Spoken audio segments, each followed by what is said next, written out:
শীতকাল শেষে গরম আসতে চলেছে, আর যাদের কম্বিনেশন স্কিন বা যাদের ড্রাই স্কিন তাদের কিন্তু স্কিনে ড্রাইনেস এখনও রয়ে গিয়েছে। তার উপরে আমি গিয়েছিলাম আবার দীঘা, সমুদ্রের জলে স্নান করে স্কিনের 12টা বেজে গিয়েছে, স্কিন অনেকটা ড্রাই হয়ে গিয়েছে। স্কিনের এই ড্রাইনেস রিমুভ করার জন্য আমি অ্যাপ্লাই করেছিলাম একটা ফেস স্ক্রাব, যেটা আমি বাড়িতেই বানিয়ে ফেলেছিলাম। কিভাবে স্ক্রাব বানাবেন, কিভাবে ব্যবহার করবেন, কি করবেন আর কি করবেন না, সেই সব কিছু জানতে গেলে কিন্তু ভিডিওটা স্কিপ না করে আপনাকে দেখতে হবে, কারণ এই সমস্ত কিছু আমি আপনাদের সাথে আজকে শেয়ার করতে চলেছি।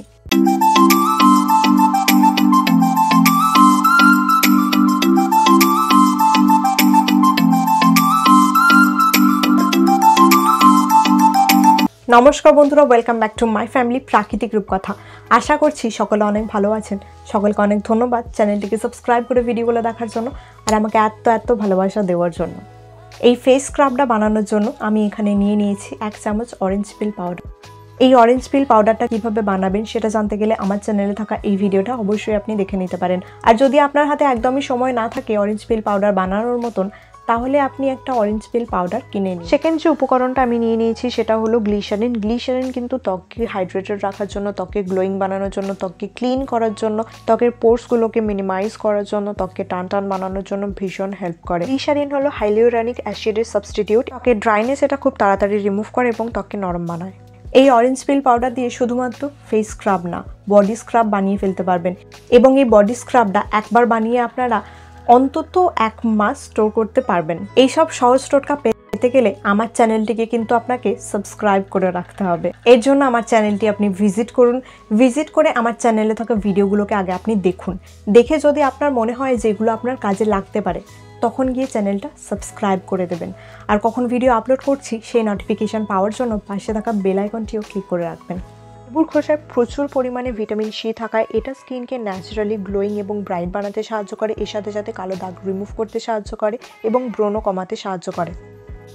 ফেস স্ক্রাব রেডি হয়ে গেছে, কিভাবে ব্যবহার করবেন সেটা এবার আপনাদেরকে বলতে চলেছি। যে কোনো ধরনের ফেস স্ক্রাব ইউজের আগে মুখটাকে ধুয়ে ক্লিন করে নেওয়াটা কিন্তু ভীষণ জরুরি। মুখ ধোয়ার পরে এটাকে একটু টাওয়াল ড্রাই করে নিন, তারপরে আস্তে আস্তে করে ফেস স্ক্রাবটা অ্যাপ্লাই করুন। বেশি ঘষাঘষি, বেশি টানা হেঁচাটা করবেন না, এতে কিন্তু নাক মুখ ছড়ে যেতে পারে। এই ক্ষেত্রে কিন্তু স্কিন জ্বালা করতে পারে, র্যাশেস আসতে পারে এবং স্কিন ড্যামেজ হওয়ার চান্সেস থাকে। যাদের লার্জ পোর্সের সমস্যা থাকে তারা যদি বেশিক্ষণ ধরে বা বেশি প্রেশার দিয়ে ঘষাঘষি করেন, তাহলে কিন্তু পোর্সগুলো আরো বেশি লার্জ হয়ে যাবে। ফেস ওয়াশ দিয়ে মুখ ধোয়ার পরে যে সমস্ত ধুলো ময়লাগুলো মুখ থেকে যায় না, সেগুলো স্ক্রাবিং করলে চলে যায়। এছাড়াও blackheads, whiteheads remove হয়ে যায়, ট্যান রিমুভ হয়ে যায়। 2 মিনিটের বেশি কিন্তু স্ক্রাবিং করবেন না, আর সপ্তাহে 2 বার স্ক্রাবিং করবেন। স্ক্রাবিং করার পরে ফেস ওয়াশ দিয়ে মুখ ধোয়ার দরকার নেই, নর্মাল ওয়াটার দিয়ে মুখটাকে ধুয়ে নেবেন।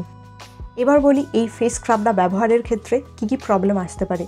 অনেকের গ্লিসারিনে কিন্তু অ্যালার্জি থাকে। যাদের অ্যালার্জি আছে তারা কিন্তু গ্লিসারিন ব্যবহারের আগে অবশ্যই ছোট্ট করে টেস্ট করে নেবেন। যদি অ্যালার্জি বের হয় তাহলে কিন্তু গ্লিসারিন ব্যবহার করবেন না।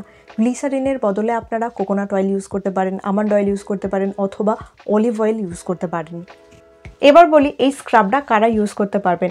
এই স্ক্রাবটা 14 বছরের ওপরে ছেলে মেয়ে ইউজ করতে পারবেন। স্ক্রাবিং করার পর একটা ভালো ময়েশ্চারাইজার অবশ্যই কিন্তু অ্যাপ্লাই করে নেবেন। যদি দিনের বেলা আপনি স্ক্রাবিং করে থাকেন, ময়েশ্চারাইজার অ্যাপ্লাইয়ের পর কিন্তু সানস্ক্রিন মাস্ট। আজকের ভিডিও তাহলে এখানেই শেষ করলাম। দেখা হবে অন্য কোনো ভিডিওতে। সবাই সুস্থ থাকবেন এবং ভালো থাকবেন। ভিডিওগুলো বেশি করে দেখবেন, লাইক শেয়ার কমেন্ট করবেন। টাটা।